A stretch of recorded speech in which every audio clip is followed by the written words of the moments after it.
Ambulance जाताना वेळ वाचावं, रुग्णाला स्पीड ब्रेकरचे धक्के बसू नये यासाठी कोणता उपाय आहे का? हो, स्पीड ब्रेकरजवळ आपण ॲम्ब्युलन्स जाताना स्पीड ब्रेकर आपोआप फ्लॅट होतो. ते कसं? रस्त्यावरील स्पीड ब्रेकरला सिग्नल बसवलेला असेल.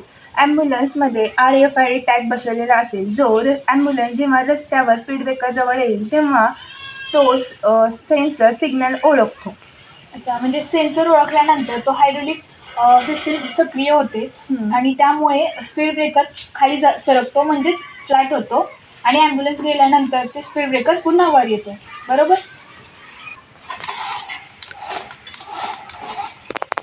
या प्रकल्पाचे ॲडव्हान्टेजेस हे आहेत की जेव्हा ॲम्ब्युलन्स स्पीड ब्रेकरवरनं जाते, ॲम्ब्युलन्समध्ये जे पेशंट असतो त्याला धक्का न लागता ॲम्ब्युलन्सचा स्पीड पण न कमी होता ती ॲम्ब्युलन्स हॉस्पिटलपर्यंत पोहोचते. अच्छा, आणि हा प्रकल्प जो आहे तो गावांमध्ये न वापरता स्मार्ट सिटीमधील नेटवर्कसोबत काम करतो. हा प्रकल्प स्मार्ट सिटीमध्ये नेटवर्कला धरून काम करतो आणि जर हा प्रकल्प गावांमध्ये यूज करायचा म्हणला तर तेथे नेटवर्कचा प्रॉब्लेम वगैरे येऊ शकतो. त्यामुळे हा प्रकल्प गावांसाठी डिसॲडव्हान्टेजेस आहे.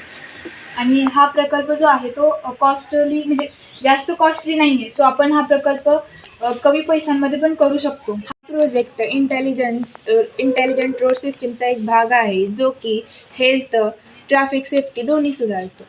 आणि यामुळे ट्रॅफिक मॅनेजमेंट पण चांगल्या प्रकारे सुधारता येते. थँक्यू.